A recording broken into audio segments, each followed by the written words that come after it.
कैसे हैं आप लोग? उम्मीद है आप लोग अच्छे होंगे।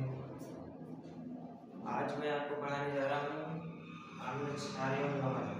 जैसा कि मैंने इसके पहले वाले वीडियो में आपको अम्ल पढ़ा दिया था, मेरे पास समय कम था इसलिए मैंने आपको पढ़ा दिया।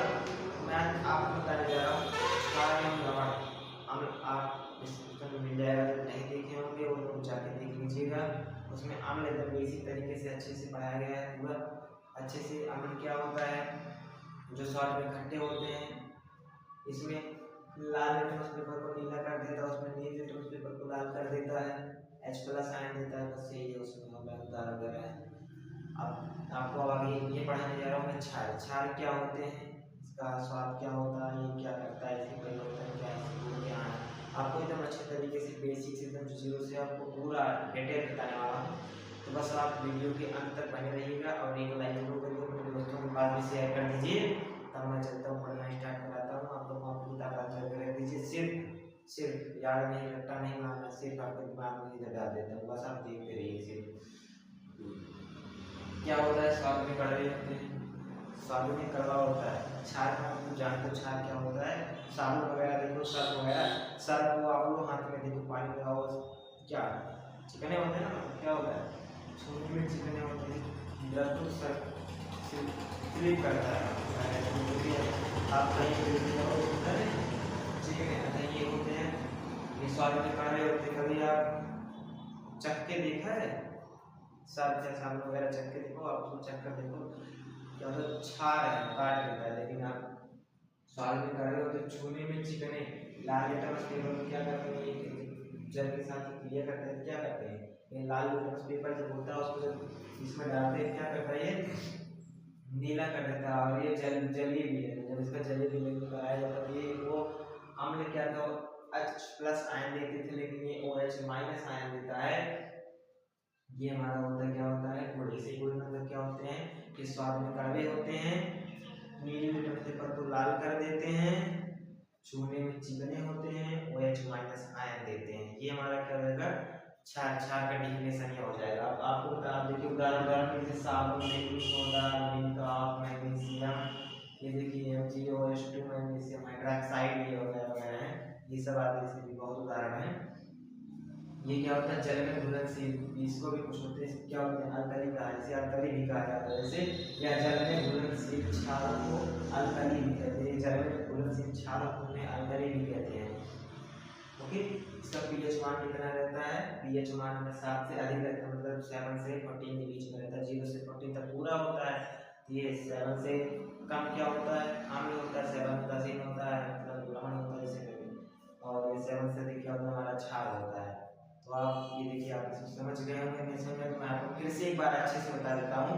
क्या होता है, स्वाद में कड़वे होते हैं, लाल लिटमस पेपर को नीला कर देता है, और छूने में चिकने होते हैं, OH- आयन देते हैं। इसके कुछ उदाहरण है, उदाहरण देख लीजिए, साबुन, बेकिंग सोडा, मिल्क होता है, MgO2, मैग्नीशियम हाइड्रोक्साइड होते हैं, ये सब इसके उदाहरण है। जल में घुलनशील क्षारों को अल्कली क्षार भी कहते हैं, कहा जाता है। इसका pH मान 7 से अधिक होता है।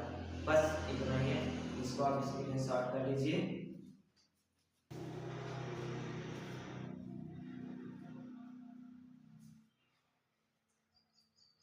तो आप सब नोट कर चुके होंगे, उम्मीद है, या तो इसके साथ ले लिए हैं। अब पढ़ाने वाला हूँ, क्षार हो गया, अम्ल हो गया, अब इसके बाद लवण। क्या है, लवण। लवण मैं पूरा देखिए बता देता हूँ। अम्ल, इसकी पूरी मीनिंग क्या है, अम्ल और क्षार की प्रक्रिया उसी तरह से होती है। अम्ल और क्षार की जो प्रक्रिया होती है, एक नीले लिटमस को लाल करता है, एक लाल लिटमस को नीले करता है, इस प्रक्रिया में क्या करता है, युग्म श्रेणीकरण से निर्मित है। ठीक है, प्रक्रिया से अम्ल प्लस क्षार करता है और लवण जल के साथ किया जाता है।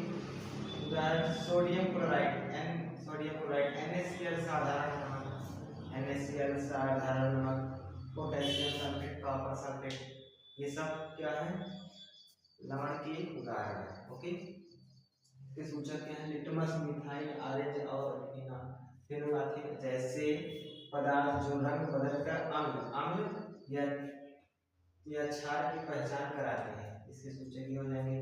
अब आपको बता देता हूँ कुछ पार्ट जो अम्ल के हैं, इसमें थोड़ा सा बता दे रहा हूँ। क्या होता है, इमली में क्या होता है, इमली में क्या पाया जाता है, कौन सा अम्ल पाया जाता है, टाइट्रिक अम्ल। सिरके में क्या पाया जाता है? एसिटिक अम्ल पाया जाता है। बिच्छू के डंक में और चींटी में, मधुमक्खी में, ये सब में कौन सा डंक पाया जाता है? फार्मिक अम्ल पाया जाता है। इसमें क्या पाया जाता है? फार्मिक अम्ल पाया जाता है।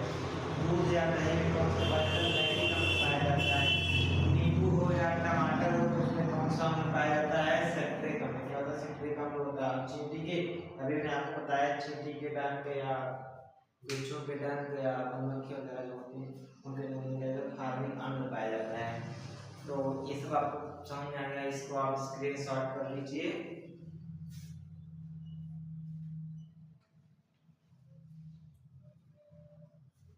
तो मेरे प्यारे बच्चों, अगर ये वीडियो आपको समझ में आया हो प्लीज एक लाइक करिएगा।